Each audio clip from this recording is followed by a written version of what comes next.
Bueno, buenas tardes a todos y a todas. Vamos a dar inicio al segundo panel de esta primera jornada nacional.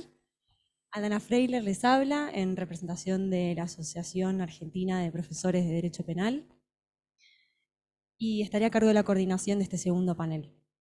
A continuación tomará la palabra el doctor Daniel Herbeta, profesor titular de Derecho Penal de la Universidad Nacional de Rosario, director del Departamento de Derecho Penal y Criminología y de la carrera de especialización del Derecho Penal por la misma universidad, exdecano de la misma.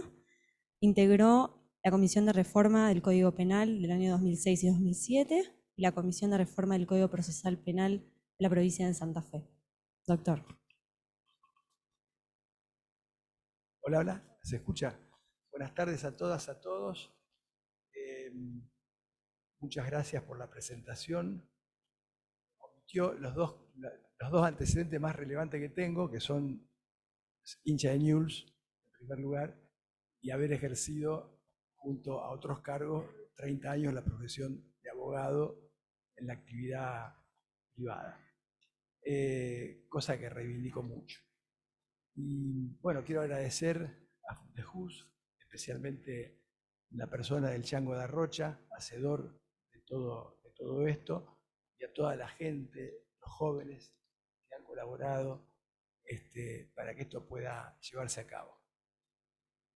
Yo voy a hablar sobre presupuestos político-criminales de una reforma. En verdad, quisiera comenzar, más allá de que la política criminal sea una categoría problemática y compleja, con cierta ambigüedad hasta ideológica, si admitiéramos con Hassemer que la política criminal como política pública consiste en determinar el qué, el cómo y el cuánto derivar a la intervención punitiva del Estado, si admitiéramos, lo cual es muy difícil de no admitir, que la política criminal tiene su primera manifestación formal en el ordenamiento jurídico argentino, en los principios de garantía de la Constitución Nacional y del derecho convencional. Me refiero al debido proceso acusatorio, al principio del acto y autonomía ética, al principio de legalidad, reserva, al principio de máxima taxatividad, al principio tan importante de lesividad, culpabilidad, humanidad y proporcionalidad de las penas. Si admitimos que esa primera manifestación de la política criminal constituye el límite que nuestros constituyentes han institucionalizado para la actividad de producir leyes penales, y si además asumimos que nuestra Constitución habilita la intervención punitiva porque faculta sancionar un código penal, pero no la fomenta, y de allí el carácter, en el plano del deber ser, el carácter fragmentario de última ratio de la legislación penal, si admitimos todo esto, entonces lamentablemente la política criminal de los últimos años nos ha dejado un escenario legislativo caótico e irracional, sin precedentes en la historia democrática argentina. Paradojalmente, hace 100 años, la sanción del Código Penal en el gobierno de don Hipólito Yrigoyen dejaba un mojón histórico, una verdadera lección política e institucional, porque aquel código, nacido del proyecto de 1906, fruto de un proceso donde destacó la labor de Rodolfo Rivarola y la encumbrada crítica de Julio Herrera, fue revivido en 1916 por el impulso legislativo de un diputado conservador, Rodolfo Moreno Hijo, quien además de presentar el proyecto, presidió la comisión que integraron conservadores, radicales y socialistas para dar lugar al proyecto de 1917 que con variantes pasó a ser el Código del 21 que entró en vigencia el 29 de abril de 1922. Ese código fue el producto de representantes que supieron postergar enormes diferencias políticas y asumir la responsabilidad institucional de unificar la legislación penal, abolir la pena de muerte y regular las modernas alternativas al encierro efectivo que ya formaban parte de la propuesta de gobierno de la Convención de la Unión Cívica Radical, de la Convención Radical de 1916. ellos supieron y pudieron dar factura al primer Código Penal para la Nación, un cuerpo legal sobrio, prudente, de buena técnica, respetuoso de la manda constitucional. Bueno, hago una concesión y comparto lo dicho por Aída, pero no dejemos de pensar que en la cuestión que involucra la perspectiva de género había todo un contexto cultural, social e histórico, y aún así rescato para el Código del 21, que fue la primera legislación en reconocer formas de relación parafamiliar que no admitía el Código Civil, incluso previendo atenuantes y agravantes en función de las relaciones parafamiliares cuando se refería a quien mantuviera vida marital o al amigo íntimo, etcétera, etcétera.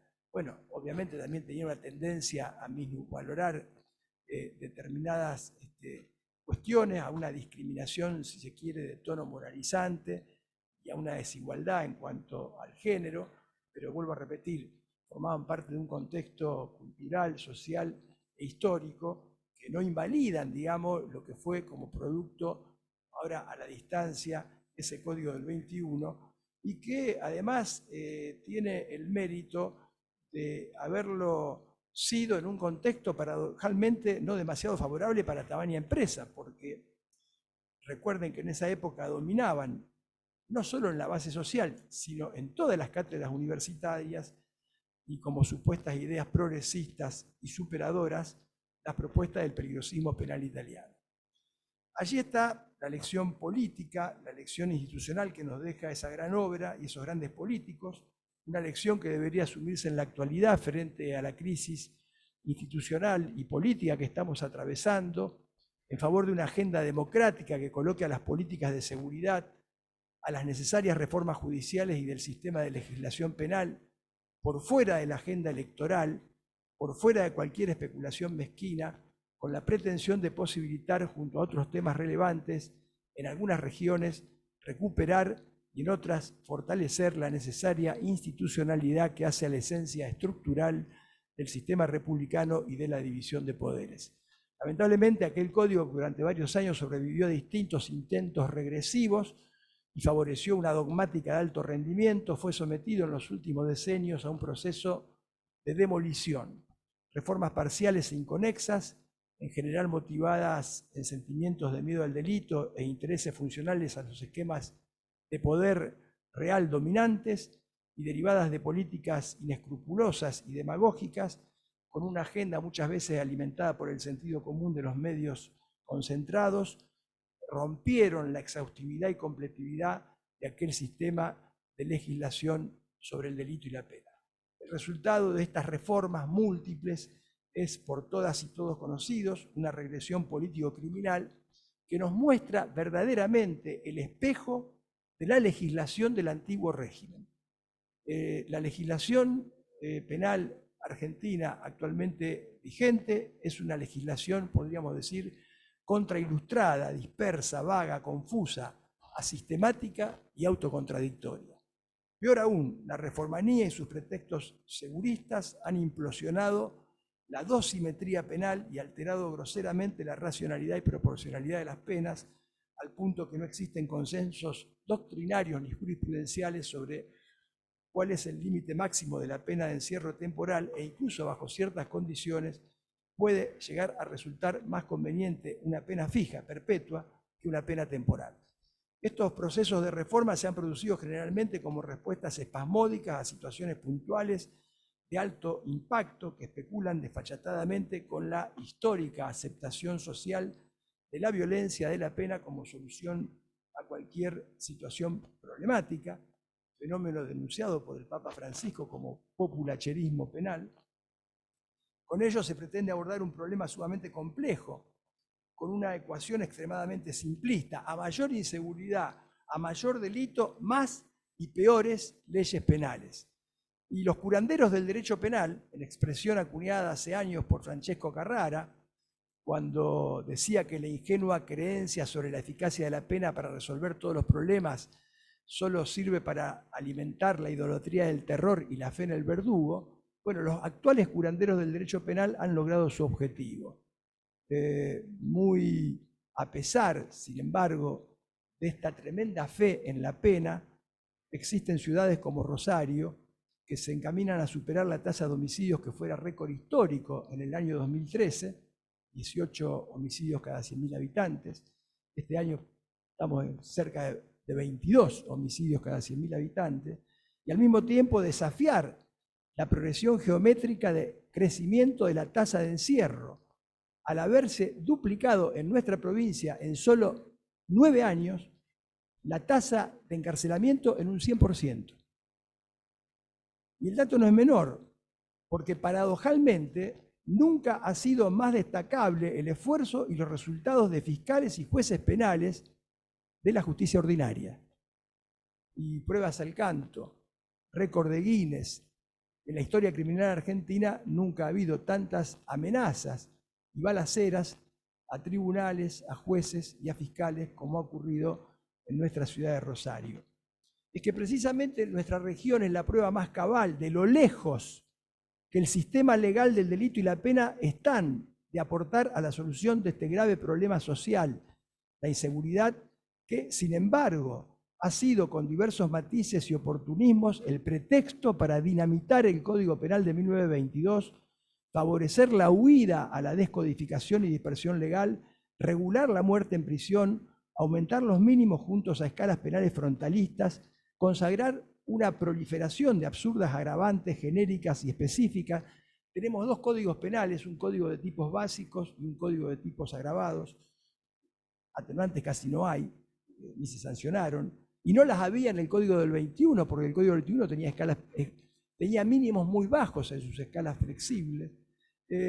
Regular más de 7 formas de calificar el delito por el resultado muerte, múltiples figuras asociativas junto a diversos modos de agravar la intervención de personas en el delito, normativizar la ficción de que una persona jurídica puede delinquir, neutralizar el régimen de progresividad de la pena y con ello el principio resocializador, flexibilizar, en fin, la legislación material y formal, incorporar institutos de la Edad Media, ¿no? Como el arrepentido, el agente encubierto y tantos otros, de la Edad Media, no son institutos de la posmodernidad para combatir la delincuencia de la posmodernidad, no, son institutos premodernos que pretenden combatir el fenómeno de la delincuencia de la posmodernidad del siglo XXI. Y obviamente distorsionar la dosimetría penal y hasta darse el lujo, decreto de por medio mediante, de haber establecido reglas de empeñamiento para el derribo de aeronaves en vuelo sin compromiso de vida en tierra, de vida humana en tierra, y para cualquier tipo de delito, hecho casi, diría, regulación casi autóctona en el mundo. Estas irracionalidades no solo dan evidencia empírica de su ineficacia preventiva, la eficacia de la ley es un problema de la ley, ¿no? Bueno, Kelsen distinguía entre validez y eficacia. Estas irracionalidades no solo dan prueba de la ineficacia preventiva, sino que además se han convertido en fuente de inseguridad jurídica y en concausa de la profundización de la selectividad del sistema penal. Sistema penal, un aparato programado en muchas regiones y preferentemente para criminalizar la pobreza. Estas irracionalidades se han convertido en la causa o en parte de la causa de la sobrepoblación carcelaria, el hacinamiento y las penas ilícitas paralelas. Y como si algo faltara, hasta han proporcionado herramientas para favorecer patologías institucionales o judiciales que han devenido con anuencia de sectores del poder político, del poder mediático y sectores colonizados del poder judicial en la cuanto menos seria sospecha de eventuales crímenes judiciales. En un arqueo de caja, el único saldo positivo de este estado de situación es que han logrado superar una vieja dicotomía al posibilitar un sistema legal tan alejado de la Constitución como ineficaz. Y de este modo favorecer, y acá viene el saldo positivo en el arqueo de caja, favorecer la tarea pedagógica de los profesores al permitir predicar a nuestros estudiantes todo lo que no debe hacerse a la hora de proyectar una política pública vinculada a la cuestión criminal. Pero más allá de la fuerza cultural de esta falacia argumental, que tiene gran fuerza cultural. Creer que con la pena puedo resolver todos los problemas, como dice el Papa, es como si un médico utilizara la misma medicina para curar todas las enfermedades. Más allá de esta falacia argumental que desde hace años domina con distintas emergencias, con distintos enemigos, la base social y que hoy amplifican de modo interesado las corporaciones que concentran los medios de comunicación, nos corresponde como académicos y como operadores del sistema de justicia la responsabilidad institucional de encauzar los debates y discusiones en torno a las estrategias y políticas públicas que, mediante un abordaje coordinado, están comprometidas a la hora de analizar la compleja problemática de la seguridad, fenómenos que deben diagnosticarse con mucha investigación, dada su distribución territorial asimétrica, junto a muchas otras características diferenciadoras en el amplio territorio nacional, pero que en lugares con niveles de violencia inusuales, como el caso de nuestra región, y aún en otras regiones, no pueden desentenderse de la compleja interacción de grupos criminales que compiten entre sí, que actúan asociados a sectores de la agencia policial, del poder económico mediático y hasta del poder político. La política criminal, como respuesta exclusiva y excluyente a la complejidad de este fenómeno, es la crónica de un final anunciado, fracaso. Una vez más, la dimensión histórica habla, diría que grita. Es la crónica de un final anunciado, las viejas recetas del pasado. Para colmo, este escenario proyecta efectos sobre la propia dogmática penal, dada la contradicción epistemológica que la expansión punitiva provoca entre el saber penal y su objeto. ¿Cómo dar cuenta desde la ciencia penal de tantas patologías normativas o de las 337 leyes penales y no penales que contienen disposiciones punitivas, como por ejemplo la ley del vino? ¿Cómo explicar tamaño desaguisado, salvo que se conciba nuestro saber como una pura tecnología normativista con la funcionalidad política de racionalizar cualquier decisión legislativa, al modo de la chifosa ciencia, la ciencia asquerosa que denunciara Carrara? Por supuesto que nada de esto es ajeno a las facultades de Derecho. En última instancia, profesores, abogados, jueces, fiscales, defensores, políticos, no nacemos de un repollo. Más aquella contradicción epistemológica entre el saber y su objeto, que fuera advertida hace años por Enrique García Vitor, nos debe interpelar sobre los problemas reales de nuestra ciencia y la necesidad de construir desde los principios, desde la Constitución, que es la primera manifestación político-criminal, un aparato conceptual que posibilite asegurar, con anclaje en nuestra realidad, la racionalidad en la toma de decisiones legislativas penales a modo de una ciencia de la legislación sobre la que abundara precisamente la pluma ilustrada de Gaetano Filangieri. Por ello, la interpelación involucra a la academia y a todo el aparato judicial tan necesitado de una profunda reforma democrática que planteara, aunque no pudo llevar adelante, el presidente Raúl Alfonsín, el padre de la democracia recuperada. Cuando asumió Alfonsín, no solo fue el padre del juicio de las juntas, sino que Alfonsín planteó que la Argentina necesitaba una nueva justicia y una reforma democrática de la justicia. Y necesitaba generar nuevas herramientas para combatir una criminalidad que había cambiado, porque ahora reconocía motivaciones excluyentemente económicas bajo la forma de economías o de mercados ilegales. Lamentablemente Alfonsín no pudo avanzar en estas dos propuestas porque obviamente todos saben, le tocó cargar con una bastante dura. Y el proyecto Mayer obviamente no logró consenso y cuando asumió el presidente que le sucedió fue tirado a un tacho y reemplazado por el código actualmente vigente a nivel federal. Y fuera de nuestro ámbito, la interpelación es a la política y compromete a la política criminal porque han pasado 100 años. Son 100 años de algo que dejó de ser un código. Desde la política criminal, el Código del 22 nos llama a recuperar la sensatez perdida, el orden sistemático y la claridad prescriptiva, y a poner en valor los presupuestos políticos criminales que nos impone el orden constitucional y convencional a partir, en primer lugar, y con esto voy terminando, del reconocimiento, como bien planteó Zaffaroni, de la recodificación, del principio de código. al modo propuestos en los anteproyectos de reforma integral del año 2006-2007 y en el anteproyecto de reforma integral del año 2013-2014. Es decir, la recodificación como metodología impuesta por la Constitución Nacional. Fíjense que en la Convención del 53 no se hablaba de código, sino de legislación, y fue Gorostiaga el que introdujo la expresión código.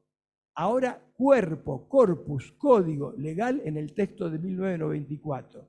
Esto es el principio de código como exigencia de validez constitucional del sistema legal del delito y la pena, lo cual implica suprimir todas las leyes especiales y condensar todas las disposiciones punitivas en un único cuerpo normativo. A la par, una necesaria adecuación constitucional e internacional del texto vigente que implica en el sistema de la respuesta punitiva la supresión de las penas perpetuas, de la reclusión por tiempo indeterminado y la reincidencia, de la inhabilitación absoluta, el sometimiento de las medidas para incapaces psíquicos a los principios y garantías que rigen para la pena, incluido un límite temporal expreso y en consonancia con las reformas introducidas por la Ley de Salud Mental, la judicialización y control de ejecución de penas y medidas, en orden al sistema del delito, los lineamientos constitucionales de política criminal, lo que surge de nuestra Constitución y del derecho convencional y de la jurisprudencia internacional, exige numerus clausus, no solo para delitos imprudentes, sino también para delitos omisivos.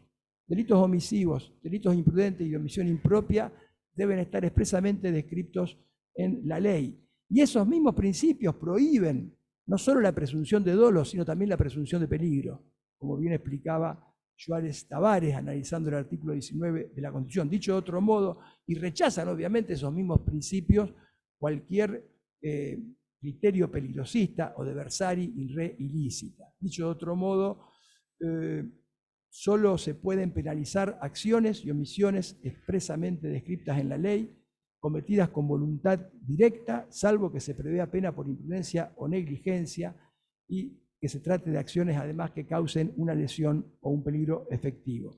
Respecto al proceso penal, la total compatibilización con las exigencias propias de nuestra Constitución que se vinculan precisamente a un sistema adversarial y acusatorio, favoreciendo la ampliación del catálogo de delitos pendientes de instancia privada y de acción privada. En tercer lugar, se impone la recuperación de la proporcionalidad y coherencia en la respuesta punitiva, la necesidad de una racional dosimetría penal. De ello deriva, obviamente, la necesidad de imponer límites expresos a las penas temporales, como tienen la mayoría de los códigos modernos en la parte general, de reducir el máximo de 50 años, que es una pena cuasi indeterminada, de habilitar supuestos de exclusión o reducción de pena bajo ciertas circunstancias, un sistema de alternativas, o un sistema de reemplazo del encierro por alternativas. Fíjense qué llamativo, el último proyecto de reforma integral seguía manteniendo la centralidad de la pena privativa de libertad. No preveía ninguna alternativa ni ninguna posibilidad de reemplazo o sustitución del encierro. Más allá de que mantenía los 50 años, mantenía criterios peligrosistas, agregaba una medida de seguridad para imputables, de seguimiento, una medida de seguridad que en realidad es muy parecida a la que está prevista en el Código Alemán. Está prevista en el Código Alemán para delitos de menor cuantía y con menos pena. Acá se preveía la posibilidad de extender por 10 años un seguimiento socio, no me acuerdo, cultural o cómo es que se llamaba.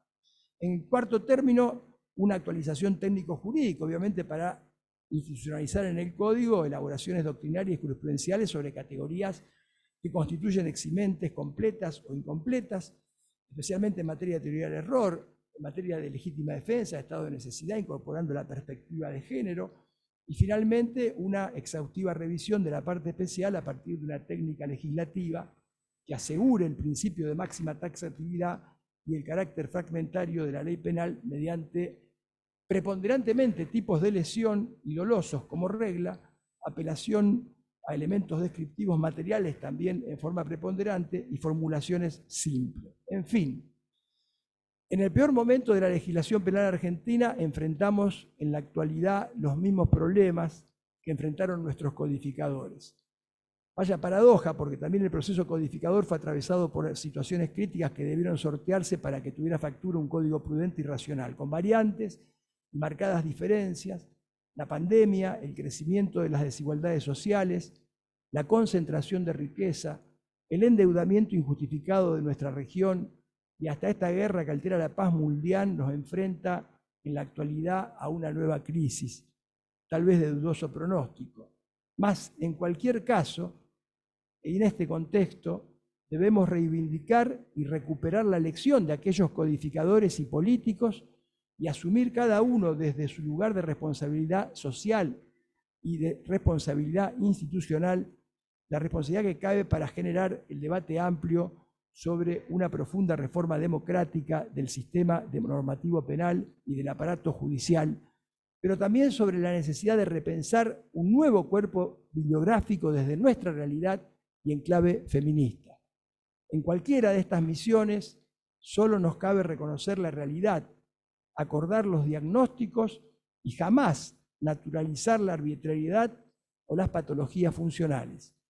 Asumir y defender que en un Estado de Derecho, en un Estado constitucional de derecho, el Código Penal no es, como afirmara Liz, la carta magna del delincuente, tampoco, como pretenden políticos inescrupulosos que apelan a la demagogia punitiva para subir en las encuestas, la carta magna de la lucha contra el enemigo.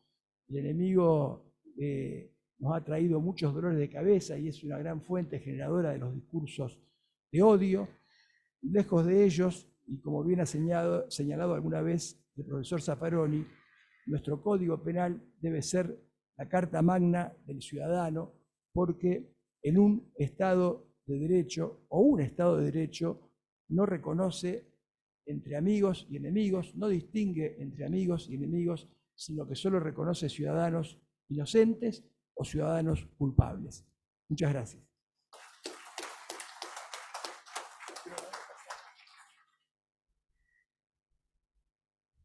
Muchas gracias, profesor.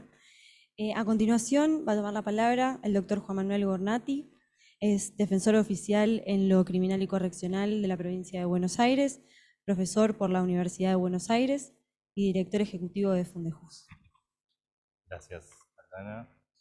Gracias a Fundejus por permitirme esta posibilidad de poder exponer sobre el tema por el que fui convocado, que es concretamente acerca de las penas alternativas, y obviamente a la persona de Joaquín Darrocha, que ha sido el coordinador de estas jornadas. No me queda más que coincidir con lo que acá expusieron tanto el profesor Zaffaroni como recién el profesor Herbeta, y algo que ya venía sosteniendo en su momento Luigi Ferraioli, obviamente, en cuanto a que asistimos a una profunda crisis y creciente, y me animo a decir que cada vez cuantitativamente más grande respecto a el derecho. Esta crisis se manifiesta en diversas formas y en múltiples planos, resultando evidente que esta crisis corre el riesgo de traducirse en una crisis de la democracia, por equivaler a una crisis del principio de legalidad, de la sujeción de los poderes públicos a la ley en que se fundan, tanto a la soberanía popular como al paradigma del Estado de Derecho. Sabemos hoy que existen infinidad de interpretaciones doctrinarias y jurisprudenciales de normas penales acerca de las que surgen críticas a las incoherencias, la falta de plenitud, las antinomias y las lagunas en orden a la aplicación de una pena única al condenado penalmente y a cuál es su máximo posible. Recién lo decía el profesor, es inadmisible que sigamos teniendo penas de 50 años o penas indivisibles. Esto ya había sido propugnado en la reforma del año 2014, la eliminación, o otro de los problemas que más adelante también me voy a adelantar, que es la existencia de la pena de ejecución condicional.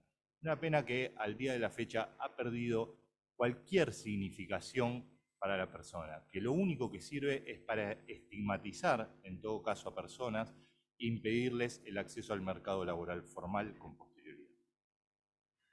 Podemos afirmar entonces que no existe la coherencia, estructuralmente excluida por la posible producción de normas vigentes, pero inválidas por hallarse en contraste con los principios de libertad constitucionalmente establecidos. No existe la plenitud, asimismo excluida por la posible no producción de las normas o actos impuestos por los derechos sociales, también esto de rango constitucional. y no existe ni siquiera unidad, puesto que el sistema de fuentes se ha visto trastornado por la intervención de fuentes supra o extraestatales, cuya ubicación interior del ordenamiento es siempre incierta y opinable. Dentro de estos nuevos fenómenos que atraviesa la crisis del derecho penal actual, nos resulta novedoso la llamada a la tendencia expansiva del derecho penal. Todo se ve agravado, siempre hay que crear tipos nuevos. El principio de última ratio ha quedado absolutamente olvidado. Fenómeno caracterizado por una fuerte convicción cultural en orden a que frente a la supuesta ineficacia de las soluciones ordinarias, el modelo punitivo es un instrumento apto para la solución de cualquier conflicto. Todo se resuelve con una pena de prisión. El resultado que ha traído aparejado este paradigma que se ha impuesto en nuestro país en los últimos 30 años, y como acá ha explicado también Juárez Tavares en toda la región, es un incremento constante de las penas y de los delitos que aparecen tipificados en el Código Penal, sin una solución integral que permita otorgar coherencia a un sistema que, como aquí estamos celebrando, ya cumplió 100 años. A la vista aparecen como resultado de esta situación un incremento exponencial de la tasa de litigiosidad, así como de las personas privadas de libertad. Pero llamativamente, o quizá no tanto, la respuesta para la población fue más inseguridad, menos respuesta del Poder Judicial a las demandas de la sociedad y, por consiguiente, más ineficacia. Esto se traduce en un fenómeno que algunos denominan específicamente como inflación penal, y que de alguna manera viene a poner en crisis los principios fundamentales del derecho penal liberal. Esto es decir, el principio de legalidad, el principio de retroactividad, la prohibición de analogía, el principio de culpabilidad, las reglas de interpretación e imputación. A modo de ejemplo, traigo a continuación algunas placas que vienen a poner en números cuáles son estas consecuencias directas que se ciernen dentro del ámbito de mi trabajo, ¿sí? Que es la provincia de Buenos Aires, la mayor de todas por territorio y por población. En la primera de las placas que estamos viendo y que se corresponde a la tasa de litigiosidad, la que sigue. Bien, ahí está. Esta placa se corresponde a la tasa de litigiosidad del periodo 2020-21 de la provincia de Buenos Aires. Sé que están discriminados todos los departamentos judiciales. El dato importante y que yo he marcado ahí es que el incremento de la tasa de litigiosidad en el último año ha sido el 7,8%. Esto se traduce en números concretos en más de 60.000 causas de más al año. Y esto no es un fenómeno exclusivo, por ejemplo, de los partidos del conurbano. Ha sido también un fenómeno de los partidos del interior bonaerense. Si pasamos a la segunda de las placas, vamos a poder ver que la tasa de litigiosidad, de acuerdo a los bienes jurídicos protegidos en el mismo periodo, también se ha incrementado en la mayor parte de estos delitos. Yo hice hincapié en algunos de los delitos porque específicamente quiero explicar algún tipo de fenómenos que se producen con ese incremento. Fíjense, uno de los delitos el que más se ha incrementado en este año fue el delito de desobediencia. Un delito que a grandes rasgos parece nimio, pero que tiene una importancia trascendental hoy por hoy. ¿Por qué? ¿Por qué vemos este incremento? Esto tiene una relación directa con todos los delitos de género. Esto tiene una relación directa con todas las prohibiciones o perímetros que dictan los juzgados de familia respecto de aquellas denuncias que tienen relación. Pero si además atendemos a que este tipo de delitos, así como por ejemplo podrían ser las amenazas, el abuso sexual simple, los femicidios, son todos delitos que tienen una injerencia directa con los delitos de género. Ese incremento en ese tipo de delitos indudablemente se traduce en una mayor tasa de encarcelamiento, porque frente a las obligaciones internacionales que ha asumido el país, y como única respuesta que tenemos es la prisión, los jueces no tienen otra opción que dictar las prisiones preventivas o denegar las excarcelaciones. ¿En qué se traduce esto en la práctica? Por ejemplo, con el delito de desobediencia. Es un delito que tiene una pena mínima baja relativamente, de 1 mes de prisión. Pero aún aquellas personas que carecen de antecedentes penales frente a esta primera recepción y como es imposible para los jueces conocer realmente el alcance de todas las causas que manejan respecto de estos puntos y saber cuáles revisten mayor gravedad o peligro para las otras, ante la duda deciden no excarcelar. ¿Esto en qué se traduce? Que como generalmente son hechos flagrantes, en un mes o 45 días tienen una sentencia. Pero como también exige la realización de un juicio, lo que termina siendo una situación que aparece para alguien sin antecedentes como una situación más, terminando en una condena efectiva.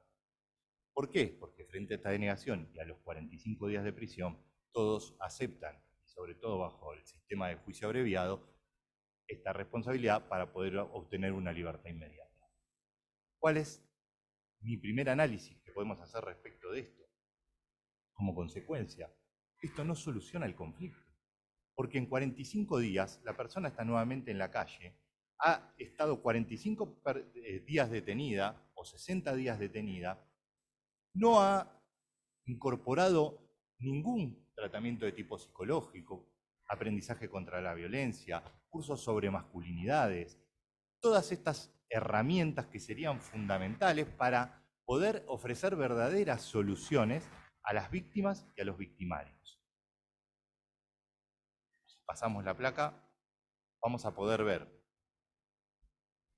en este caso, el tablero control de detenidos del Ministerio de Justicia. Esto es al mes de septiembre de este año. Lo que podemos notar es que hoy por hoy hay 55.548 detenidos dentro del ámbito del servicio penitenciario bonaerense. La tasa de sobrepoblación, a la que hoy aludía el profesor Zaffaroni, es de más del 43%. Los detenidos en comisaría significan el 8% del total de esa población. Las personas con monitoreo electrónico, fíjense, ha sido por suerte una de las herramientas que se ha empezado a utilizar y permite de alguna manera empezar a descomprimir esa situación, pero aún representa tan solo un 6,5%. Dentro de este esquema también es dable destacar la situación de las mujeres detenidas. Tenemos más de 1.800 mujeres detenidas, 54 de ellas con hijos menores de edad que conviven dentro de las unidades carcelarias. Mujeres detenidas en su gran mayoría a partir de la desfederalización, que implican casi el 80% del total. Es decir, que el 80% del total de las mujeres detenidas en la provincia de Buenos Aires es por delitos vinculados a la infracción de la ley 23737. Es importante resaltar, como dice el doctor, que esto obedece a una política de narcomenudeo, porque son simplemente delitos de tenencia para consumo, tenencia simple o venta directa al consumidor. Bien. A continuación voy a tratar de desmenuzar algunas de las alternativas que fueron propuestas en el anteproyecto del 2013 y proyecto del 2014, que aparecen útiles a la hora de ofrecer soluciones a este estado de situación.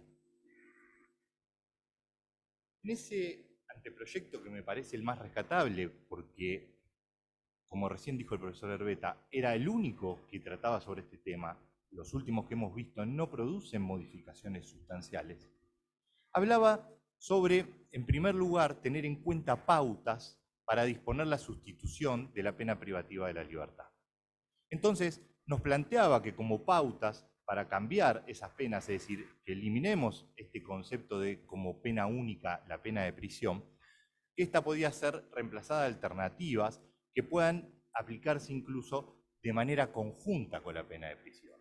Es decir, lo que exigía concretamente ese anteproyecto es que se cumpliera un plazo según el delito, según la pena que se había estipulado, y a partir de esa pena cumplida podía darse una sustitución total o parcial luego cumplida determinada cantidad de ese plazo. Debía llevarse a cabo un pronóstico que incluya la capacidad y disposición del penado para asumir seriamente cuál era ese compromiso de adecuar su conducta a las normas correspondientes y evitar particularmente comportamientos violentos. ¿Qué es lo que quiere decir esto? El juez debía trazar, ya a la hora de dictar una sentencia, cómo iba a evolucionar, cómo iba a impactar de acuerdo a cada una de esas personas la pena y cómo podía reflejarse en un verdadero paradigma resocializador aportando otras soluciones. Para esto también debía considerarse especialmente los supuestos de las personas denominadas vulnerables, es decir, aquellos mayores de 70 años, las mujeres embarazadas o con hijos menores de 5 años de edad y aquellas personas que tuvieran a cargo personas con discapacidad. Entonces, si pasamos a la próxima placa, vamos a ver que allí se ofrecían como alternativas, en primer lugar, a la detención domiciliaria, en tanto constituye una obligación para el condenado permanecer en determinado domicilio del que solo puede salir por motivos justificados y previa autorización judicial. Este, en gran medida, es el paradigma que se utiliza hoy por hoy en la provincia de Buenos Aires con el sistema de monitoreo y control electrónico. Un sistema que ha arrojado numerosísimos resultados positivos, pero que sobre todo se utiliza para aquellas personas que están procesadas y que obviamente padecen alguna de estas particularidades.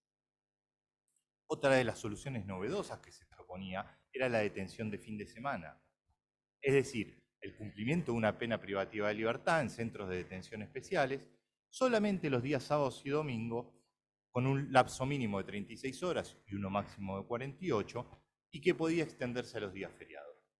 Fíjense, estas herramientas podían ser sumamente útiles. Vemos en muchísimos de los casos, una vez iniciados en todo lo que tiene que ver con el tema género, muchas veces hay familias detrás, hay familias en las que el hombre violento sigue siendo el único sostén de la familia. Y una de las formas en que podría seguir sosteniendo es con su trabajo, de lunes a viernes, y cumpliendo algún tipo de estas detenciones domiciliarias e incorporar junto a estas alternativas a la prisión, como decíamos, cursos de masculinidades, cursos contra la violencia, otras opciones que permitan salir de ese paradigma al que nos lleva únicamente la prisión efectiva. Si pasamos a la siguiente placa, vamos a ver otras de las opciones que se propugnaban. Por ejemplo, la obligación de residencia, es decir, estar limitado a habitar dentro de un perímetro urbano o rural, un municipio, una comuna, una provincia, establecido ya sea por el juez, con una prohibición de salir sin autorización. Esto con el objetivo de prevenir conflictos y que como correlato también traía otra de estas alternativas, que era la prohibición de residencia o tránsito, es decir, perfectamente la cara opuesta, que es acceder a aquellos lugares en donde sería perjudicial o donde específicamente se lo excluyó para que no se vea una reincidencia. En la otra de las placas que seguía teníamos la prestación de trabajos para la comunidad, en tanto el condenado debía cumplir determinada cantidad de horas laborales semanales de trabajo no remunerado en lugares y horarios establecidos por el juez. Ya no como una accesoria o como lo vimos en la suspensión de proceso a prueba, sino como penas concretas, es decir, que tenga que cumplir como pena alternativa la realización de determinados trabajos comunitarios que le permitan incorporar esa sociabilidad, esa empatía con el prójimo y que muchas veces van a estar relacionadas específicamente con el tipo de delito cometido. Las multas reparatorias, en tanto se obliga al condenado a pagar a la víctima o al grupo familiar una suma de dinero como parte de sus ingresos mensuales, provenientes de su trabajo o renta. Todas estas alternativas se terminan de coronar, a mi entender, en la placa que sigue, cuando se imponía cumplimiento de instrucciones judiciales. Es decir, esta opción, que me parece muy novedosa, consiste en la sujeción a un plan de conducta en libertad, elaborado por el juez con intervención del penado. Estas instrucciones tienen que estar vinculadas al hecho punible. Y entonces dentro de esas instrucciones se fijaban, por ejemplo, la de fijar residencia, la de observar reglas de inspección y asistencia, dar satisfacción material y moral a la persona afectada, concurrir a actividades educativas o de capacitación, someterse a un tratamiento de control médico-psicológico, abstenerse de concurrir a ciertos lugares o relacionarse con determinadas personas, etc. Esta Esto creo que es meramente enunciativo. Este plan indudablemente puede ajustarse a cada hecho específico y en consonancia con el juez. Claro que exige un grado de compromiso más grande de parte del juez y de parte de todo el sistema judicial, pero creo que la situación en la que hoy estamos parados nos obliga a repensar de alguna manera en la necesidad, en la indispensabilidad de estas situaciones, porque la tasa de encarcelamiento, la tasa de litigiosidad y toda esta inflación penal a la que venimos haciendo referencia, indudablemente tiene que encontrar algún punto de inflexión. Espero que con esto haya quedado claro.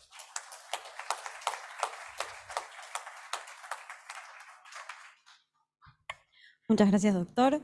Bueno, a continuación tomará la palabra el doctor Ricardo Álvarez, fiscal general ante la Cámara Federal de Paraná de la provincia de Entre Ríos, doctorando en Derecho Penal de la Universidad Nacional del Litoral, magíster en Derecho Penal por la misma universidad, abogado especializado en Derecho Penal y en Criminología por la misma universidad, profesor titular de Derecho Penal de la Facultad de Ciencias Jurídicas y Sociales de la Universidad Nacional del Litoral. Doctor.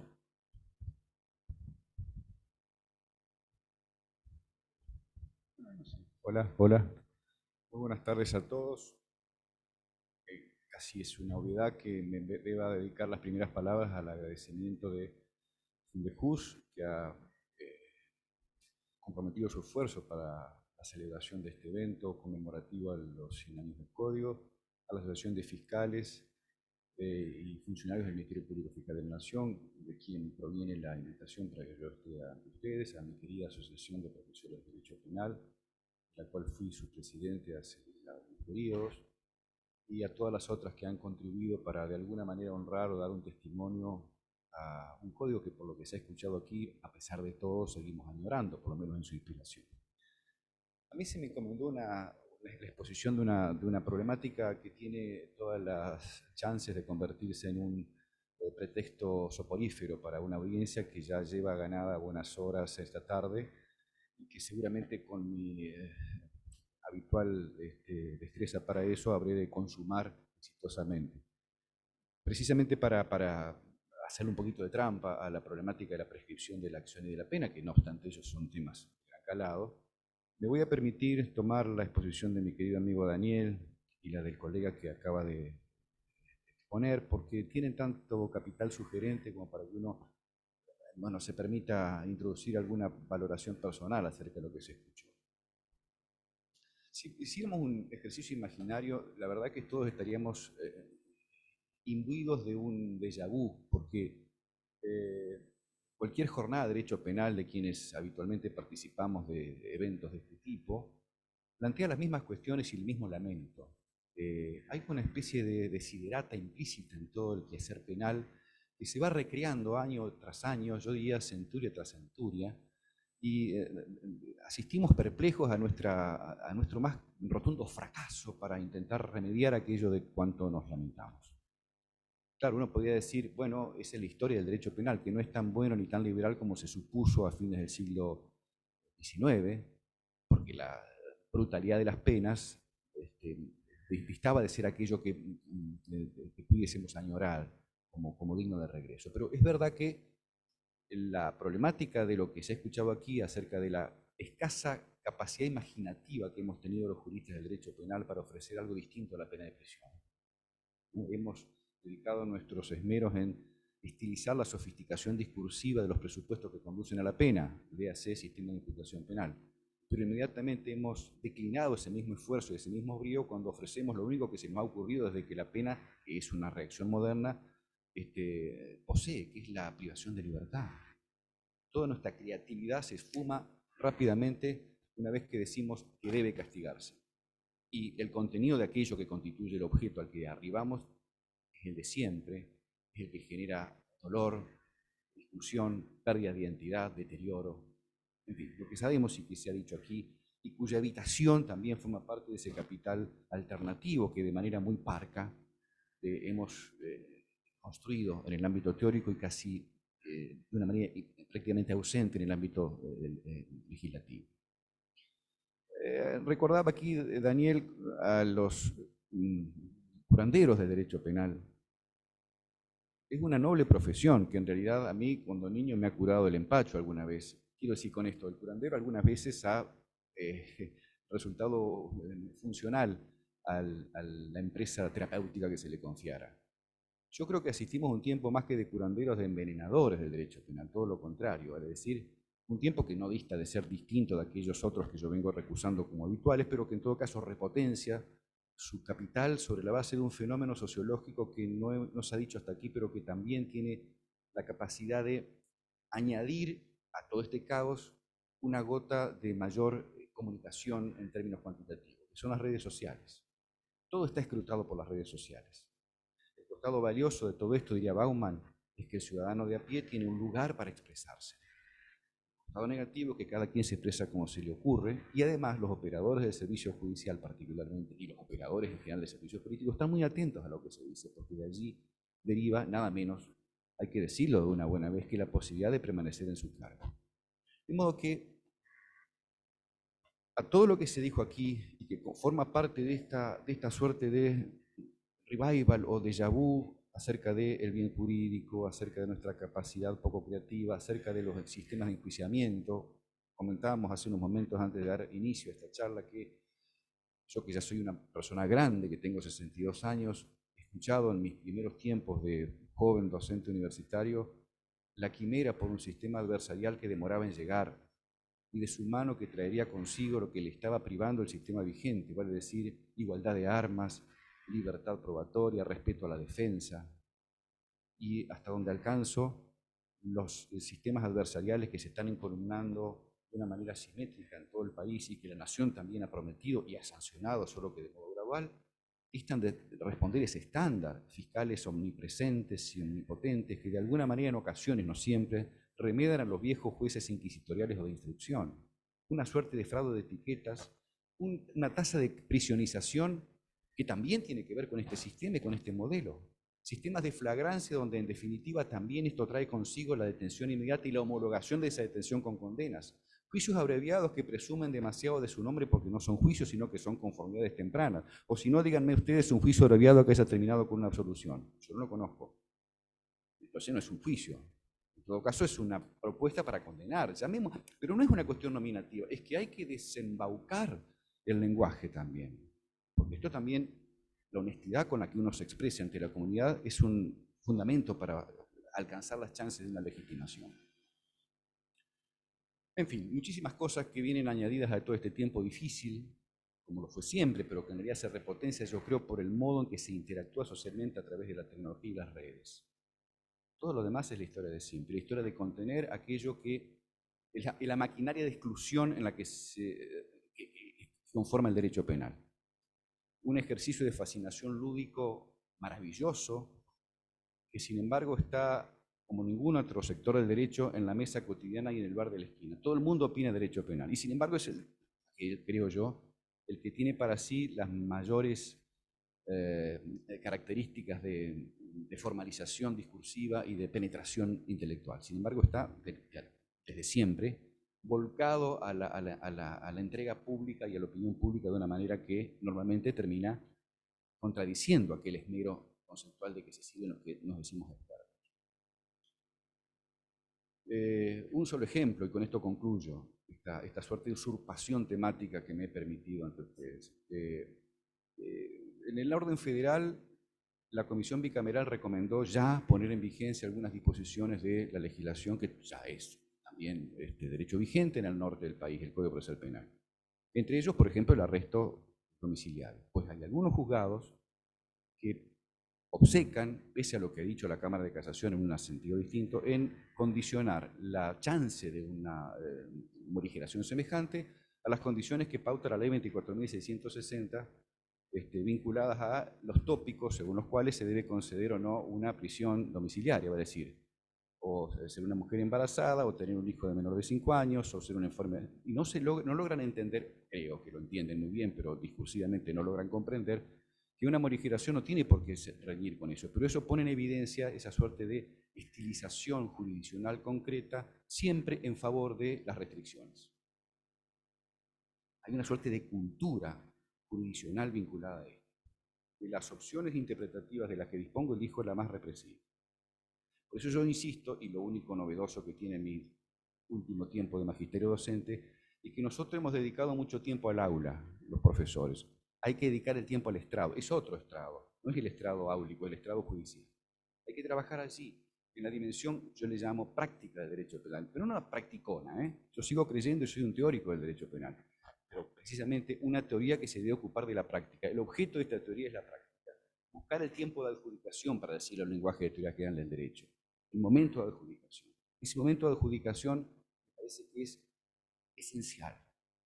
Y si esto quiere llamarse funcionalismo, yo no tengo ningún problema en que se me moteje de tal, porque yo defiendo un funcionalismo constitucional, no un funcionalismo que pretexta el poder para donde le plazca. Con ello concluyo y me dedico a lo más aburrido, que tiene que ver con, no porque lo fuese en sí, sino porque, bueno, cuando hablamos de prescripción hablamos de tiempo, ¿no? Y cuando hablamos de prescripción también debemos referir a que la doctrina ha discutido durante mucho tiempo, me parece que de manera bizantina, si es un instituto de derecho sustancial, si es un instituto de derecho procesal, y como por supuesto en el derecho nunca se pierde, no existen quienes de manera sincrética y ocurrente dicen, no, son las dos cosas. Y uno queda bien con todos, con su conciencia y con el entorno. Y la verdad es que a esta altura de mis años yo evito porfiar en esas clasificaciones tan rígidas, ¿no? Porque además son improductivas. Y lo hago desde la convicción de que hay otra subclasificación mucho más dañina, de la cual este es un emergente, que es la distinción entre derecho material y derecho procesal. Esa distinción nos ha hecho mucho daño, ha generado entre nosotros una diáspora de esfuerzos, de talentos desperdiciados, de porfías, de querellas, egoísmos, digamos, asignaturas, con excepción de la Universidad de Buenos Aires, que se caracteriza por reunir en una sola aspiración los elementos, con lo cual tampoco se enseña demasiado. Y la verdad que esos elementos de derecho penal, procesal penal y criminología van a ser de derecho penal o de criminología según quien sea el docente y sus afinidades. Es decir, esto está claro, un criminólogo va a destacar la criminología, un jurista del derecho penal le va a dar mucha importancia a la criminología, pero en todo caso rescato fuera de esto que es un buen objetivo para programar algo más rico. Evitar caer fulminados por ese hechizo según el cual los sustancialistas debemos ocuparnos de algo distinto de lo que hacen en el proceso penal, y los procesalistas nos miran con la desconfianza de decir, pero lo que pasa es que ustedes no manejan la dimensión concreta del conflicto, y nos recuerdan cada tanto que, como dijo Belin, el derecho penal no le toca un pelo al delincuente. Cuando los procesalistas amigos me dicen esto, yo les digo, efectivamente, no le tocamos un pelo al delincuente porque nosotros intentamos influir en la cabeza que le va a la orden al procesalista para que toque un pelo al delincuente. Pero en todo caso caigo en la misma cuenta de que estoy querellando con personas que están haciendo lo mismo que yo. Y por eso tenemos Asociación de Profesores de Derecho Penal, Asociación de Profesores de Derecho Procesal, Instituto de Derecho Penal, Instituto de Derecho Procesal Penal, y por supuesto fans y detractores de uno y otro lado. Eso se tiene que terminar. Con el argumento de que tenemos una organización federal de gobierno, según la cual existen tantos códigos procesales como provincias, hemos caído en la trampa rupturista. Y la verdad es que en algún momento, como alguna vez sostuvo el querido Julio Mayo, va a haber que repensar si realmente la Constitución, sobre la base de esa famosa cláusula de reserva, habilitará o legitimaría que hoy sigamos asistiendo a esta diáspora procesalista que nos divide según provincias y distritos. Y en lugar de ello, si realmente el derecho penal es uno solo y el derecho procesal penal se llama en acto, eso es lo que yo creo, lo que llamamos derecho procesal penal no es otra cosa que un derecho penal en acto, no obligaría a que exista una sola ordenanza procesal para todo el país. Y hay un argumento que en algún momento citó, creo que Mayer también, y que es interesante. Si el constituyente exige el jurado, si las convenciones internacionales imponen determinadas reglas, es porque ni al convencional ni al constituyente directo le resultan indiferentes las formas de realización de la ley penal, sino que precisamente impone un modelo. Y realmente sinceraríamos lo que está ocurriendo aquí. Escuchamos hoy a Raúl cuando señalaba que Tejedor, por ejemplo, logró el éxito de su sanción del Código en 1866, 1864, 65, en todas las provincias menos en la Nación. Está pasando lo mismo con el proceso hoy. La mayoría de los códigos procesales son adversariales, distintos, pero todos con el mismo cuño adversarial, y la nación todavía hasta hace muy poco tiempo aguardándolo. ¿Por qué no sinceramos esto y pensamos que no puede haber derecho penal sanamente entendido sin una instancia de adjudicación y reconstrucción, más que de construcción, más que de reconstrucción procesal, único para todo el país? Es una aspiración y un desafío para el constitucionalismo también. Desmontar y desmitificar aquello de que pertenece a los derechos no concedidos a la nación, a las garantías retenidas. Yo creo que no es así. Lo que se retiene es el poder de policía, las leyes de funcionamiento interno del Poder Judicial, pero no el estatuto que aplica la misma ley. Imagínense, yo soy de Paraná, un régimen para la prisión preventiva del lado del Paraná, un régimen distinto en Santa Fe, cuando las infracciones son las mismas. No hay federalismo que soporte esta construcción. Por eso digo que abogo por una cuestión distinta, de la cual la prescripción, que es el tema que yo vengo anunciando y escamoteando, como comprenderán, forma parte, no importa si el derecho penal, porque para mí es uno solo, o sea que la cuestión de la identidad quedó salvada para mí. Es un instituto de derecho sustantivo que incluye al derecho procesal. El derecho procesal no es otra cosa que el conjunto de enunciados encargados o encaminados a favorecer la existencia o no de la norma secundaria. Una posición similar mantiene Daniel Pastor, que dice no es otra cosa que una condición objetiva de punibilidad. Me parece que es mejor la idea que yo defiendo que era de Daniel, pero digamos, se parece en el sentido de que extraen de su relicario segregacionista el derecho procesal para incorporarlo como un capítulo del derecho sustancial. Bueno, tiempo, hablábamos de tiempo. ¿Cuál es el fundamento por el cual el Estado tiene que olvidar? La persecución, por un lado, en el caso de las acciones, y la imposición de la pena en el caso de que estas ya fueran definidas por una sentencia firme. ¿Podríamos entender un ordenamiento jurídico con delitos imprescriptibles? Estoy dejando a salvo aquellos que naturalmente son crímenes inolvidables, como suelo decir yo, que son los crímenes de lesa humanidad. Es un capítulo aparte, mantiene una lógica distinta. Está muy bien que así suceda, no solamente porque hay requerimientos de índole convencional que nos imponen esta solución, sino porque la naturaleza y la gravedad de la barbarie no tiene tiempo. Está sustraída a esa dimensión que nosotros identificamos como tiempo y que tarifamos en unidades de medida. Es así. Pero para la criminalidad convencional, por decirlo de alguna manera, podríamos tolerar que exista algo así como crímenes imperecederos en su persecución, en su concreción realizativa, inolvidables desde esta lógica. Uno puede pensar que, bueno, si le dieran la ocasión de expresarse a cada quien, diría, ¿por qué no? De hecho, países, España o Alemania, consideran imprescriptible al genocidio, pero claro, y al asesinato también. Sin embargo, esto desconocería que en realidad, si la pena tiene finalidades, y créanme que después de dar tanta vuelta al asunto, la pena debe tener finalidades, la verdad es que esas finalidades no se cumplirían para siempre, descontando lo que ha ocurrido durante ese tiempo, porque el tiempo no es simplemente lo que pasa, el tiempo es lo que somos. Nosotros somos tiempo. Y esto no tiene nada que ver con una aparente analogía lingüística con el libro Ser y Tiempo de Heidegger. Tiene que ver simplemente con nuestra concepción del mundo y de la vida se sitúa en una dimensión que es el tiempo. Todo es tiempo. Y no existe un tiempo objetivo únicamente, sino una percepción del tiempo subjetivo individual. Porque por alguna razón Heisen hablaba del yo tiempo. Está claro que el tiempo que discurre en las cárceles para quienes la padecen no es el mismo tiempo que, desarrolla alguien que disfruta lo que está haciendo, ni el tiempo de ustedes con la paciencia de cuándo va a terminar este tipo, o el propio tiempo, o el de la persona que me está esperando para exponer. Esas son aproximaciones subjetivas del tiempo. Por supuesto que el derecho corta por lo sano y dice, no, por fuera de eso el tiempo es objetivo y se puede medir y tarifar. Y se toman sucesos naturales como medida, días, meses, años. Y allí aparece por fin la prescripción, que se pauta en tantos años como los necesarios para declarar extinta la posibilidad de seguir persiguiendo a alguien cuando ha transcurrido tanto tiempo precisamente contabilizado de esta manera desde su ocurrencia, ¿no? Pero, ¿por qué la persecución está sujeta a este plazo? Bueno, señores, porque, como dije, el Estado no obtiene para sí la posibilidad de seguir persiguiendo sin límite, porque eso significaría un abuso de poder. Y en segundo lugar, porque si la pena tiene finalidades, y las tiene, según creo yo, esas finalidades decaen se degradan con el transcurso del tiempo, porque también el tiempo hace de nosotros personas distintas. Últimamente, Silva Sánchez ha trabajado esa dicotomía entre el sujeto o agente histórico del hecho y el sujeto jurisdiccional. Y me parece riquísimo esa problemática para seguir explorándola. No somos los mismos. Aquel sujeto quizás no sea el de hoy, pero el que va a recibir la pena es este, con lo cual yo puedo estar infringiendo el principio de personalidad de la pena.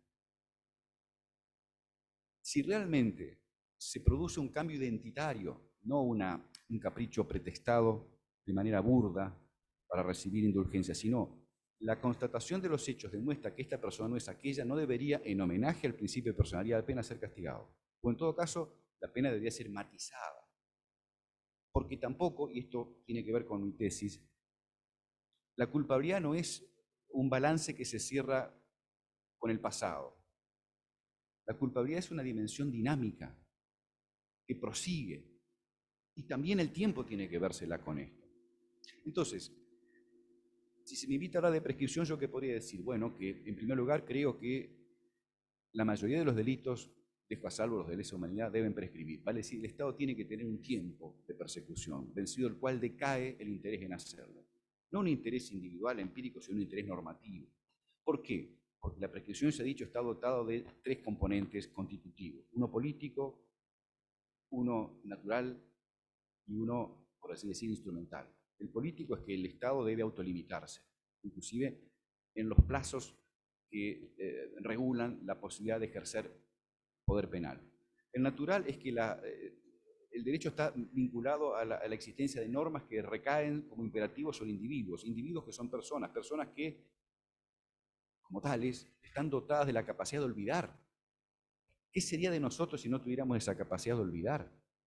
Estaríamos grabados permanentemente por el resentimiento y por la confusión de acontecimientos que pujan entre sí como una suerte de enjambre y que inhabilitarían nuestra interacción cotidiana.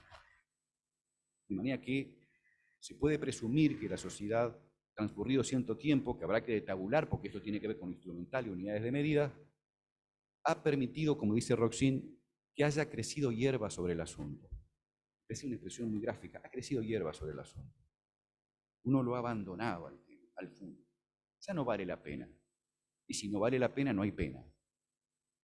Y esto debe reconocérselo. Claro, junto a los factores de prescripción, que tiene que ver básicamente con lapsos o plazos que el legislador se propone para sí, y cuya razonabilidad también es objeto de discusión, pero que en todo caso forma parte de la política legislativa, ese legislador se guarda para sí. No fue el legislador de 1921 a quien estamos homenajeando hoy, por lo menos para una de las causas, introdujo factores interruptivos. No es cuestión de que el tiempo corra y el Estado no pueda buscar un salvoconducto. Y por eso aparecieron los actos de procedimiento como interruptivos del curso prescriptivo.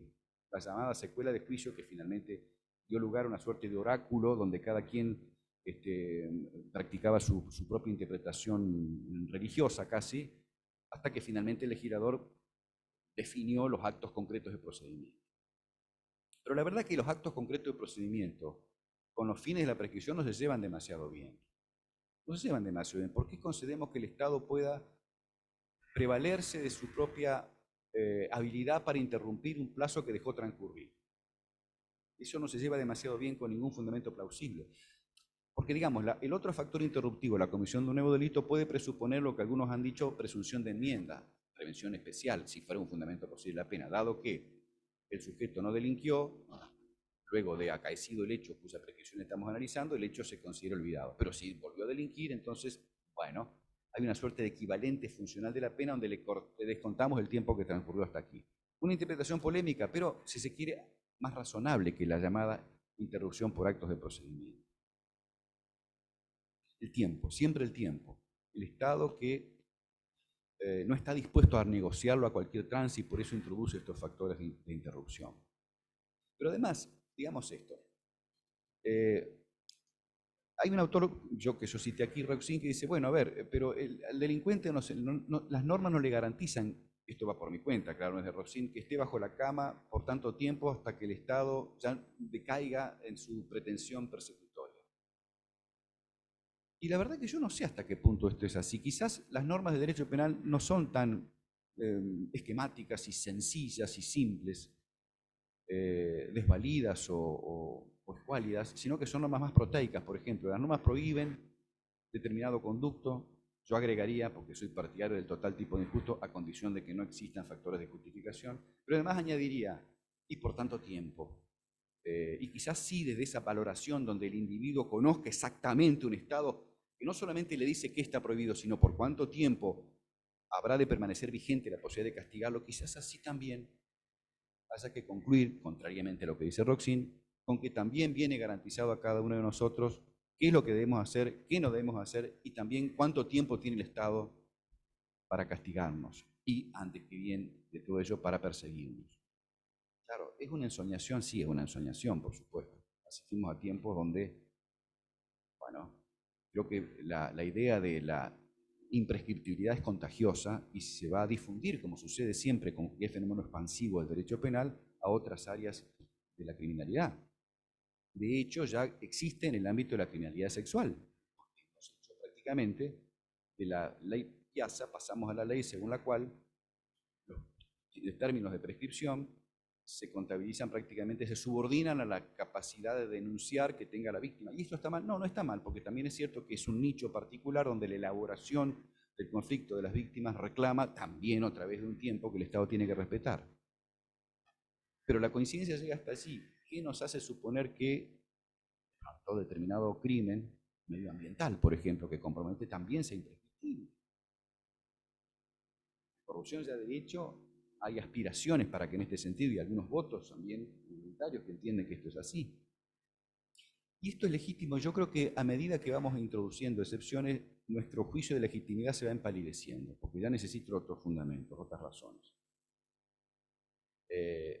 Y el fundamento también que suele ser añadido, bueno, no, pero la prescripción es importante no solamente por la necesidad de pena, sino hay un fundamento procesal, se dice. Esto proviene básicamente de las teorías absolutas de la pena. La decadencia probatoria, a medida que pasa el tiempo, hay menos posibilidad de probarla.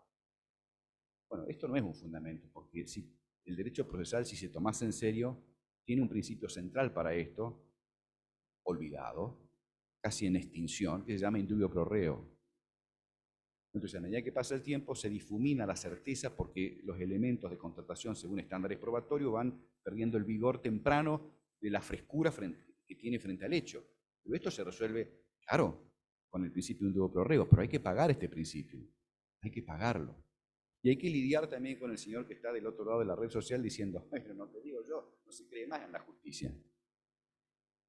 Entonces, el fundamento no es ese. Junto a esto, y con esto voy concluyendo de la prescripción y el tiempo, aparece un pariente próximo, pero que ni es hermano ni es hijo, y es el plazo razonable. Muchas veces la jurisprudencia tiende a sacarse el lazo de encima del plazo razonable acudiendo a las reglas de la prescripción. No tiene nada que ver la prescripción con el plazo razonable. Porque inclusive para los crímenes imprescriptibles hay que respetar el plazo razonable. Porque el plazo razonable no tiene que ver con la posibilidad del Estado de perseguir. Eso tiene que ver con el software, por así decir, normativo. El plazo razonable es el hardware. Es las condiciones instrumentales para que precisamente esa persecución sea acotada en el tiempo una vez que decidiste hacerlo. Es muy importante que se entienda que el proceso a veces, como digo yo, es una pena anticipada sin proceso. Es muy importante que se sepa reconocer que a veces opera como un sucedáneo de pena natural. Es importante que el Estado sepa que no cuenta por delante con el tiempo que le plazca, no solamente para perseguir en general, sino para hacerlo cuando ya tiene un imputado, a partir del cual debe ser razonable. ¿Cuánto cotiza? ¿Cómo se cotiza esta razonabilidad? Y bueno, aquí entramos en un tembladeral, porque nadie sabe, pero hay analogías. 2 años de la prisión preventiva, por ejemplo, esa es una propuesta.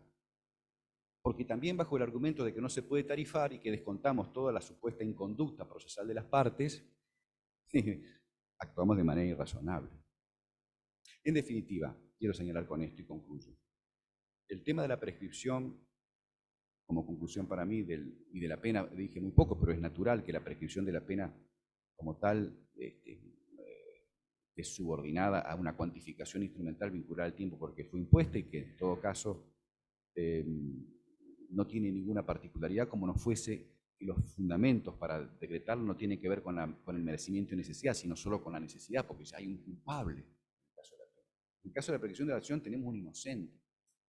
Porque el proceso penal, señores, aunque parezca ocioso recordarlo, no se construye para decretar inocencias, sino para demostrar culpabilidades, porque inocente ya sos.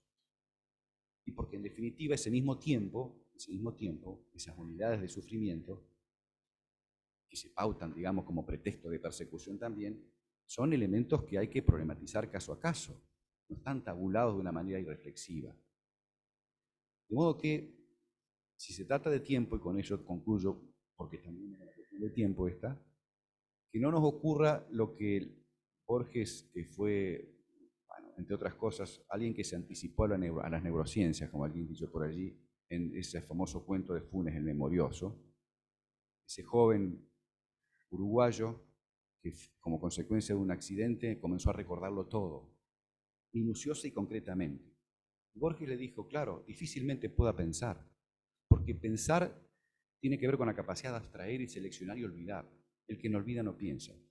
Apostemos entonces a una sociedad que olvide para que pueda pensar mejor. Muchas gracias.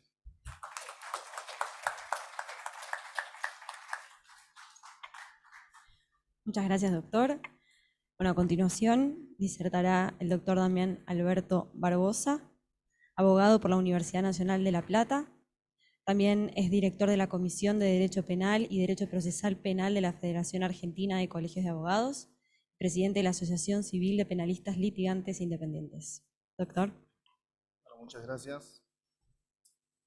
En primer lugar, agradecer a Fundejus, la persona del coordinador, el doctor De Rocha, agradecer a la Federación Argentina de Colegios de Abogados, que tan cordialmente me invitó. Y acá el ejemplo de la comisión da cuenta que en FACA no dividimos entre penal y procesal penal, así que eso está bueno. Escuché muy atentamente la exposición de los colegas que me precedieron el uso de la palabra, me pareció muy interesante y realmente creo que se van a terminar de complementar.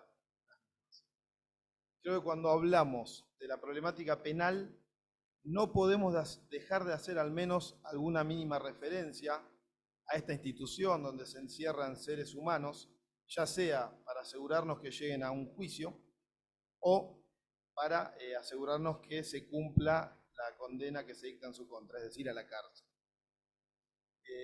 Pensando un poco estos 100 años, desde el Código Penal de 1922, dije, ¿cómo se puede relacionar el sistema penitenciario argentino, este periodo que pasó, y lo que pensaban los codificadores en ese momento? En primer lugar, ver desde dónde se originaron las estadísticas en materia penitenciaria, cuál es la actualidad difícil que vivimos hoy en día en nuestro país y hacia dónde vamos. En tal sentido, remontándome hacia el origen de las estadísticas, se puede señalar que recién en el año 1895 se publicó una memoria de la Penitenciaría Nacional con datos del año 1894, que daban algunos datos pero que no estaban debidamente consolidados ni eran periódicos los mismos, lo cual cambiaría radicalmente recién en el año 1906, donde se llevó a cabo el primer censo carcelario nacional. Veamos que en aquel momento había solo 65 establecimientos de ejecución penal y un total de 8.011 personas privadas de libertad. Qué lejos parece eso si lo comparamos con la realidad actual. Antonio Balbé, director de la Penitenciaría Nacional, elevó en septiembre de 1906 una nota al ministro de Justicia, solicitando la realización de este censo carcelario, argumentando la ausencia de estos datos que se debía a dos razones. Por una parte, si bien la legislación penal era una en el país, correspondía a las provincias la facultad de aplicarla. Por otro lado, había una organización embrionaria y deficiente del sistema judicial en casi todos los estados provinciales y territorios nacionales, que se producía como consecuencia de la falta de información precisa que permita estudiar racionalmente la delincuencia argentina. Solamente había algunos datos de Capital Federal, provincia de Buenos Aires, que eran más o menos deficientes en esta importantísima materia. Por lo tanto, el contexto en el que Balbé sitúa esta cuestión cuestión problemática era la voluntad del gobierno de aquella época de resolver la cuestión de la legislación penal mediante la sanción de un código penal estable. Para ello consideraba que la estadística debiera ser un elemento de juicio de inapreciable valor. Reconoce que poder llegar a construir una estadística judicial en materia penal en todo el país era una tarea larga y difícil, ante lo cual he pensado que a falta de ella es posible reunir en corto tiempo y con relativa facilidad un conjunto de datos muy importantes, levantando un censo carcelario de todo el país. En 1904 el Poder Ejecutivo propició una nueva revisión del Código Penal, sancionado en el año 1886. La comisión a cargo elevó un proyecto en 1906 sobre el cual se redactó el proyecto de 1917. Luego de las modificaciones introducidas, fue sancionado y promulgado en 1921 y empezó a regir, como se dijo durante lo que va de estas jornadas, en 1922. Esto se evidencia también en el propio decreto firmado por el presidente por aquel entonces, Figueroa Alcorta, que incluye entre los antecedentes en la introducción de la publicación del censo. Este decreto del 13 de septiembre de 1906 sostenía que, vista la nota de Valvé y recibida, se consideraba que convendrá realizar dicha operación censal en breve término para conocer ciertas singularidades y la importancia misma de la criminalidad bajo diversos aspectos en todo el territorio de la República y para llegar nuevos elementos de criterio al Honorable Congreso en el estudio del proyecto del Código Penal recientemente sometido a su consideración. Repasando estos antecedentes de interés, se puede señalar que en el censo carcelario del año 1923, cuyos resultados nunca llegaron a publicarse, y la realización del censo de 1932. Dichos relevamientos mostraban un total de 11.561 personas privadas de libertad, lo que da una tasa de encarcelamiento del 98,9%.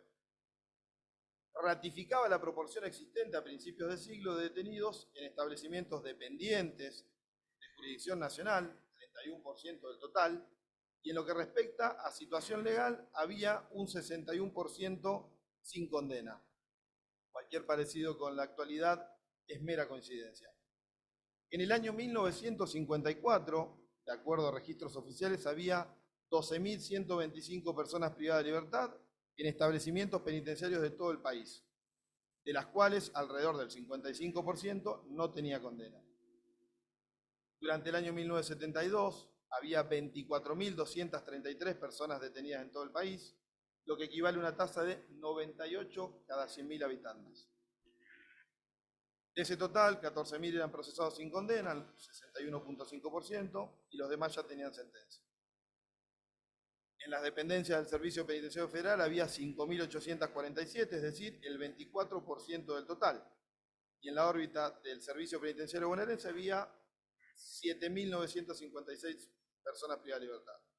En esta época, el Registro Nacional de Reincidencia era el que recuperaba los datos periódicos y globales sobre la población penal.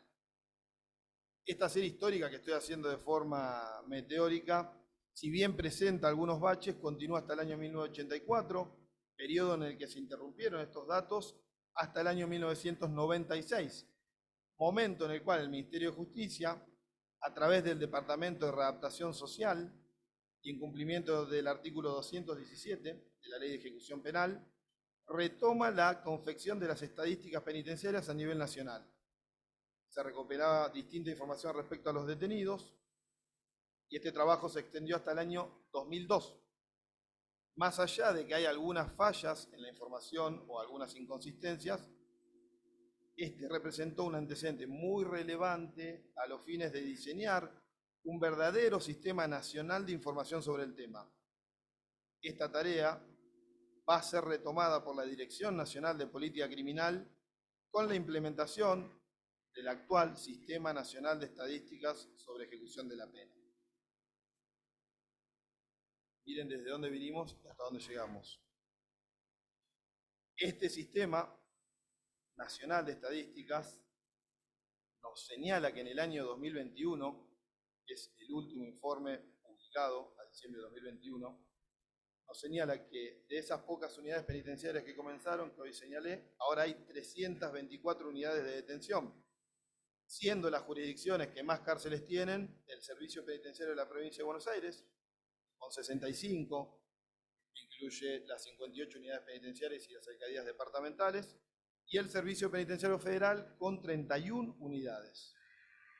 Al 31 de diciembre del 2021 en la Argentina había 101.267 personas privadas de libertad, lo que implica una tasa de 221 cada 100.000 habitantes. Si a esta población le sumamos las 12.807 personas privadas de libertad que se encuentran en dependencias policiales o de fuerzas de seguridad, la cifra alcanza las 114.074 personas, es decir, una tasa de 249 personas cada 100.000 habitantes. En el caso de Argentina, la población que se toma para el 2021 es de 45.808.747 personas. Estos índices nos ubican a nosotros, con esta tasa de encarcelamiento, alejadas de las más altas, que sería Estados Unidos, con una tasa de 629, pero también alejados de las tasas más bajas, que serían India, Japón, con 35 y 37 de tasa respectivamente.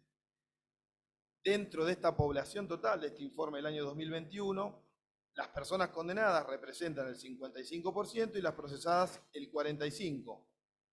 Lamentablemente, acá puede verse claramente cómo algunas cosas no cambian, o al menos no tanto, siquiera luego de 100 años. Creo que resulta ineludible al hablar del sistema penitenciario, o el sistema penitenciario carcelario nacional, no hacer algún tipo de referencia a la reforma introducida por la ley 27.375 y la inobservancia de estas estadísticas penitenciarias. Esta ley vino a consagrar, esta denominada Ley Petri, lo que el doctor profesor Alderete Lobo caracterizó como el fin de la ejecución penal en la Argentina. El mentor de la denominada Ley Petri afirmaba que muchísimos delincuentes a la mitad de su condena obtienen salidas transitorias y cometen nuevos delitos. Esta afirmación sirvió de base para modificar nuestra ley nacional número 24660. Pero ¿qué pasó? Estas afirmaciones de Petri no encontraban eco en los informes oficiales con los que contábamos en esa época. Nuevamente vamos al Sistema Nacional de Estadística sobre Ejecución de la Pena. En ese momento se podría haber acudido al informe del año 2015, que mostraba que de un total de 34.992 condenados, 26.754 no habían tenido nunca salidas transitorias, es decir, el 89,9%. En oposición, solo el 8,8% sí habían podido acceder a ellas. De ese exiguo porcentaje, solo 270 salidas fueron suspendidas, el 0,9%, y 103 revocadas, el 0,4%. Estas estadísticas no aclaran los motivos de la suspensión ni de las revocaciones, por lo tanto, las mismas pueden deberse o no a la comisión de nuevos delitos, como sostenía Petri. Como sea, los números aportados por el Poder Ejecutivo evidenciaban que los condenados, en la situación descrita por Petri, distaban al menos de ser muchísimos, sino todo lo contrario. Con la semilibertad los números son coincidentes. Del total que señalaba hoy, de 34.992, 32.283 no estaban incorporadas ni habían accedido nunca a esta institución, es decir, el 94,6%. De los que sí estaban incorporados, que eran un 5,1%, solo 80 fueron suspendidas y 23 revocadas, cuales dan el 0,2 y el 0,1.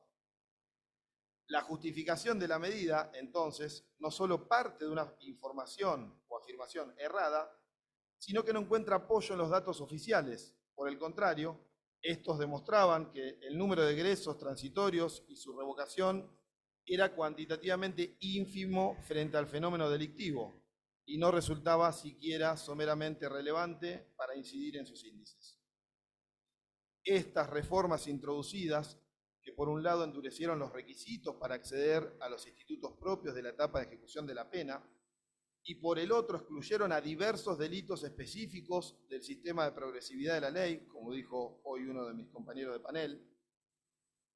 Es tan grave esta reforma al punto tal que prohíbe acceder a salidas transitorias, semilibertad, libertad condicional, libertad asistida, semidetención y prisión discontinua a quienes hayan sido condenados por los siguientes delitos: homicidios del artículo 80, delitos contra la integridad sexual, los cuales contienen al abuso sexual, estupro, abuso sexual o estupro seguido de muerte, promoción o facilitación de la corrupción de menores, promoción o facilitación de la prostitución de una persona, explotación económica de la prostitución, pornografía infantil, rapto, privación ilegal de la libertad coactiva, si se causara intencionalmente la muerte de la persona ofendida, tortura seguida de muerte, homicidio en ocasión de robo, robo agravado por su comisión con arma de fuego, secuestro extorsivo, si se causare la muerte de la persona ofendida, trata de personas, casos en que sea aplicable el artículo 41 quinquies del Código Penal, financiamiento del terrorismo,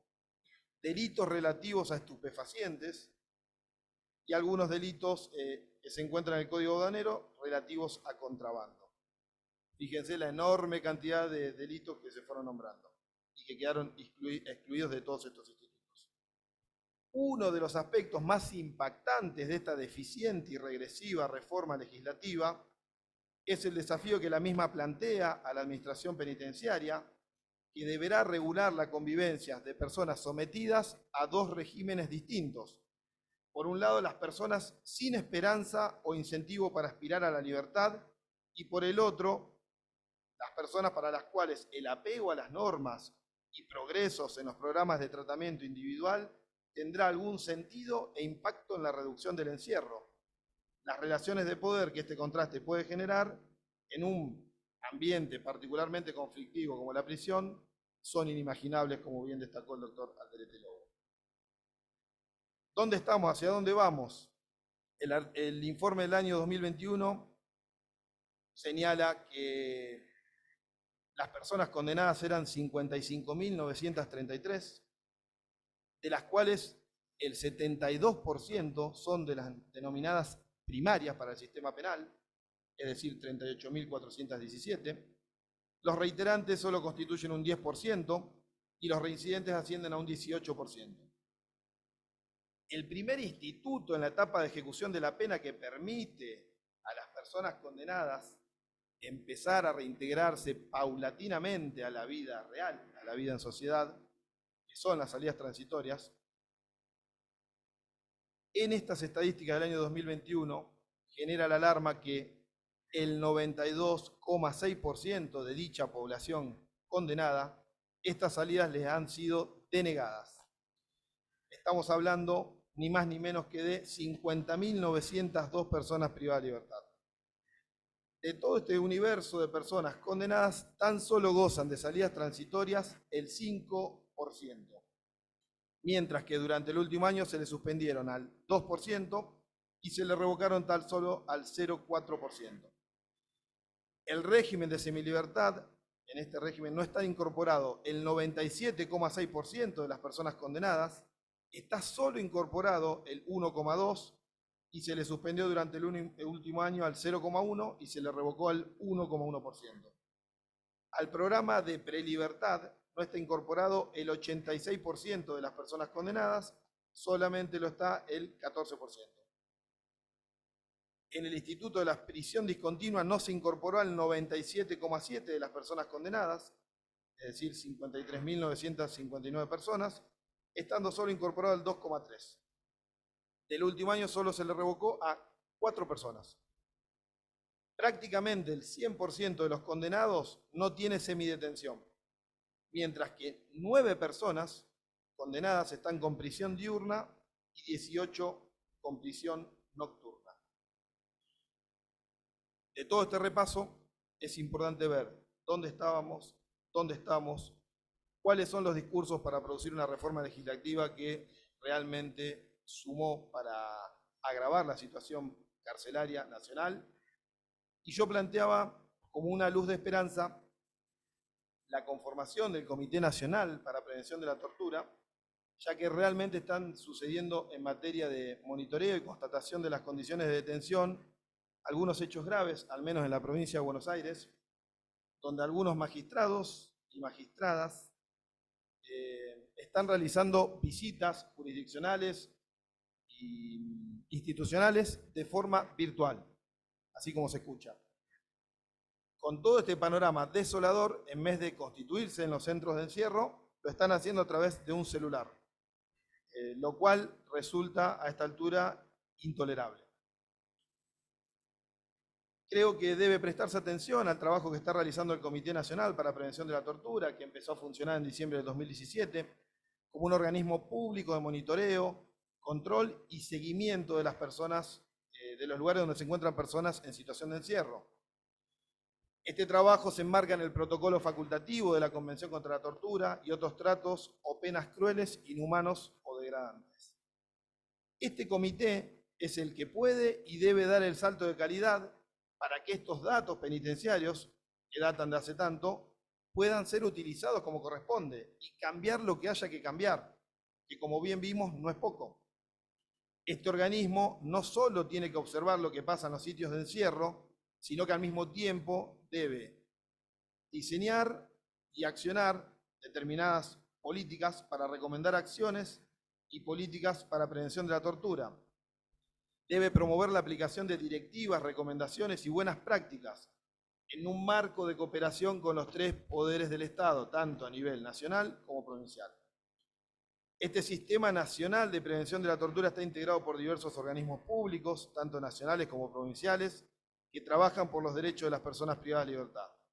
El comité garantiza la articulación con los mismos y a la vez es el único organismo facultado a nivel provincial, nacional y municipal para realizar las visitas de inspección, lo que es importante, sin previo aviso, porque como bien sabemos muchas veces se realizan inspecciones que no son inspecciones. A unidades penitenciarias, comisarías, alcaidías, centros de institucionalización por motivo de salud mental, centros de responsabilidad penal juvenil, residencias para adultos mayores y cualquier otro lugar donde se encuentre una persona privada de libertad, por decisión de una autoridad pública o con su consentimiento. Por otra parte, debo, y ya finalizando, hacer mención de los organismos de derechos humanos que trabajan en la temática y que forman parte de la conformación tanto del Comité Nacional como de los organismos locales, además de tener una destacada intervención en el registro de organismos que realizan monitoreo a sitios de encierro, lo cual permite que las organizaciones de la sociedad civil controlen qué es lo que pasa al interior de las cárceles y demás centros de detención. Para finalizar, es importante destacar que al día de hoy hay 10 jurisdicciones que tienen mecanismo local de prevención de la tortura funcionando, 7 jurisdicciones del país que tienen ley de creación, pero no tienen el mecanismo funcionando, y 8 jurisdicciones que no tienen ni ley ni mecanismo. Por lo que urge que este sistema nacional pueda ser completado de una vez por todas, con la premura que el estado actual de las cosas demanda, si es que queremos tener algún tipo de incidencia sobre un sistema penitenciario desgastado con unos números que realmente dejan mucho que desear. Muchas gracias.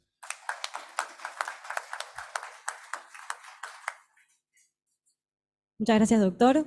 Agradecemos especialmente a los disertantes por sus exposiciones y a las instituciones organizadoras. A partir de este momento pasaremos a un cuarto intermedio que durará hasta el día de mañana a las 15 horas, momento a partir del cual escucharemos la conferencia del doctor Edgardo Dona y de los expositores del tercer y cuarto panel a través del mismo link de Zoom de la jornada de hoy. Muchas gracias.